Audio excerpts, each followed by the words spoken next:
Good evening. You're watching the main news on HKIBC. I'm Janice Lo. Here's a look at tonight's top stories.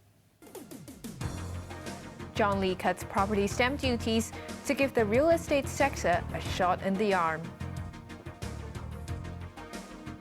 Cash, tax, and housing benefits are on offer in a bid to raise Hong Kong's birth rate.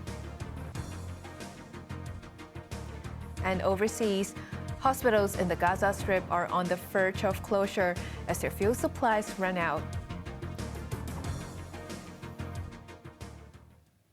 Chief Executive John Lee has delivered his second policy address, outlining a raft of measures focusing on boosting the economy and building a caring community. In a show of unity, Lee and his cabinet officials donned green ties and scarves as they arrived at the Legislative Council. Even lawmakers and executive councillors follow suit. In a break from tradition, Lee sat throughout the 3-hour, 20-minute speech, the longest in history and half an hour longer than last year. In his closing remarks, the SAR leader said he will not be put off by unfounded criticisms or let negativity erode the unity and determination of people who wish to build Hong Kong into a better place. Property stamp duties for local and overseas buyers are to be slashed to help revive the real estate sector. John Lee also reduced the duty on stock transactions and proposed measures to attract more capital and talent. Chloe Fong reports. For the first time in over a decade, the government is relaxing some of the so-called spicy measures imposed in 2010 to cool down the red-hot property sector. This follows calls to revive a sector which has become stagnant.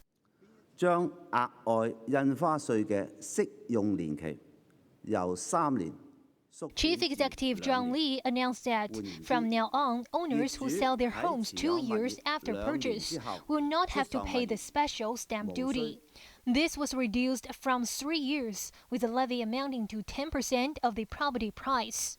The buyer's stamp duty and the new residential stamp duty will be cut by half to 7.5%. Newly arrived eligible foreigners will only need to pay 15% instead of 30%, unless they fail to become permanent residents. Following a decline in stock market trading volumes, investors were given a sweetener, with the stamp duty on stock transactions cut to 0.1% from 0.13%.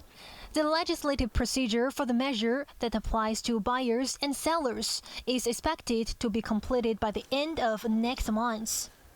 GEM, the secondary board, will have a revised listing regime early next year after a public consultation. Lee vowed to develop a so-called headquarters economy to lure overseas firms to set up their base in the city.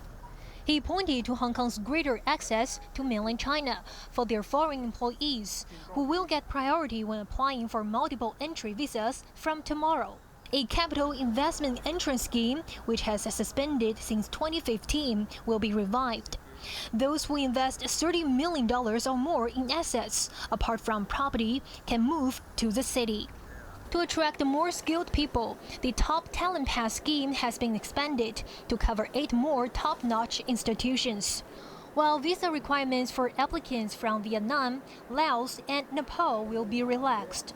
Lee also plans to transform the city into 8 centers to improve competitiveness in innovation and technology, culture, trade, finance, intellectual property, shipping, and finance. Chloe Feng, HKIBC.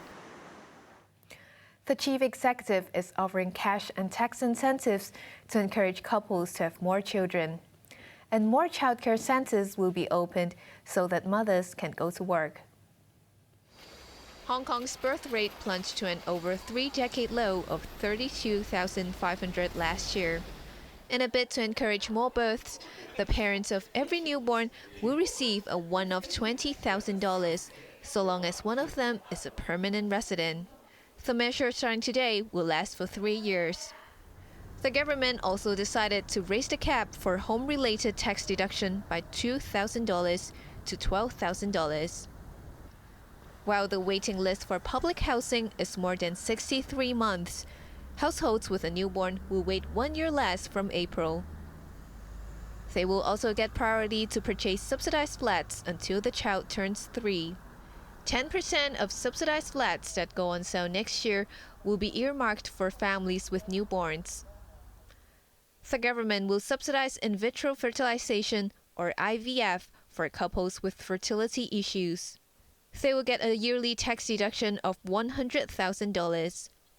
IVF treatment cycles at public hospitals will increase by 700 or 60% to 1,800 in the next 5 years. To encourage more women to go to work, the government is enhancing its nursing services by setting up 10 more childcare centers over the next 3 years. The after-school care program for pre-primary children will be expanded to all districts. In a bid to lure carers to step up home-based services, they will be offered a pay rise of up to $40 per hour, depending on the age of the children. While the birth rate is declining, Chief Executive John Lee noted that 1/3 of the population will be at least 65 years old in the next decade, and is looking into supporting them with carers. The government has hinted that private investors will be invited for massive infrastructure projects such as the Kaohsiung artificial islands. It also revived mass transit proposals in Kai Tak and East Kowloon. Raymond Young reports. An ambitious plan by former Chief Executive Carrie Lam to reclaim 1,000 hectares of land off eastern Lantau was thrown into doubt when she left office last year. But in the strongest sign yet that the Kaohsiung artificial islands are still on, her successor John Lee said statutory procedures for an environmental impact assessment will commence by the end of this year. He also expected the project to deliver 400 hectares of land by 2034. With the government expecting a fiscal deficit in the years to come, it will set up an office to study financing options and private partnerships for the project and other large-scale infrastructure blueprints, such as the Northern Metropolis. Those may also include transport facilities. After years of speculation, authorities confirmed that the Anderson Road development area and hilly regions in East Kowloon will get a mass transit system. And plans to connect upscale Kai Tak residences with an elevated system have been revived after they were scrapped in 2020. Lee said the U-turn was made following strong demand. He also announced tweaks to the proposed Central Rail Link, adding stations in northeast Chuen Wan and Chin King Circuit, which could serve as an interchange under a plan to extend the decades-old Chuen Wan line. Raymond Yang, HKIBC.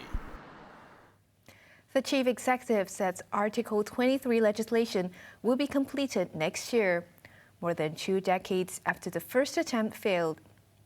He also raised a number of key performance indicators to improve civil service efficiency.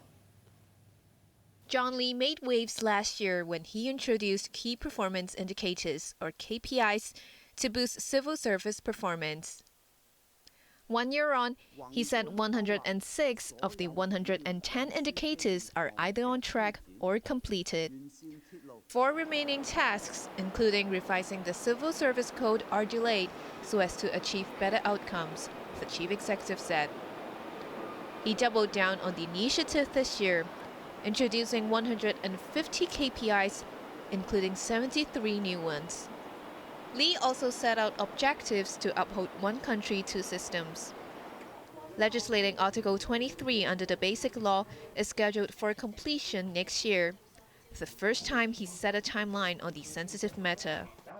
We did not succeed in 2003. I would say it is because of, in some way, not being able to make people understand very properly what Article 23 can do for them in a positive way.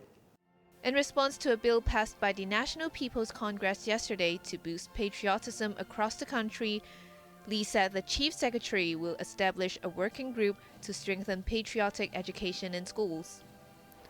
A Chinese culture promotion office will be set up, while the Museum of Coastal Defense will incorporate exhibitions on China's resistance against the Japanese invasion. President Xi Jinping has met California Governor Gavin Newsom in the latest sign that talks between the top Chinese and U.S. leaders are likely. Newsom earlier met Vice President Han Zheng and Foreign Minister Wang Yi in Beijing. The U.S. politicians' high-profile meetings focused on climate change collaboration. Newsom earlier visited Hong Kong, Shenzhen, and Guangzhou, despite opposition from U.S. Democrats and Republicans. His round of talks in the capital increased speculation that Xi will meet his U.S. counterpart, Joe Biden, at a regional summit in San Francisco next month. There's growing desperation in the besieged Gaza Strip as overcrowded hospitals worry that they will not be able to continue working because of a lack of fuel. This comes as a row between Israel and the United Nations chief threatens to overshadow efforts to rush more aid to Gaza. Children were rushed to hospital as Israel continued to bombard the Gaza Strip. But overstretched hospitals are running out of medicine and fuel. What is needed right now is a permanent humanitarian corridor to allow the entry of a humanitarian aid because the situation, it's really dire. It can't even handle any delay. As aid trickled into Gaza from Egypt, Russia and the United States led calls for a pause in the conflict between Hamas and Israel so that more supplies can reach the enclave. Israel blocked food and water to Gaza after Hamas killed about 1,400 Israelis and seized over 200 hostages in an attack earlier this month. United Nations Secretary-General Antonio Guterres condemned Hamas, but said the collective punishment of the Palestinians violated international law. It is important to also recognize the attacks by Hamas did not happen in a vacuum. The Palestinian people have been subjected to 56 years of suffocating occupation. They have seen their land steadily devoured by settlements and plagued by violence. Israel reacted angrily and demanded that Guterres resign, accusing him of not being fit to lead the world body. Back in Gaza, health authorities say almost 6,000 Palestinians, including 2,400 children, have been killed in Israeli airstrikes since October the 7th.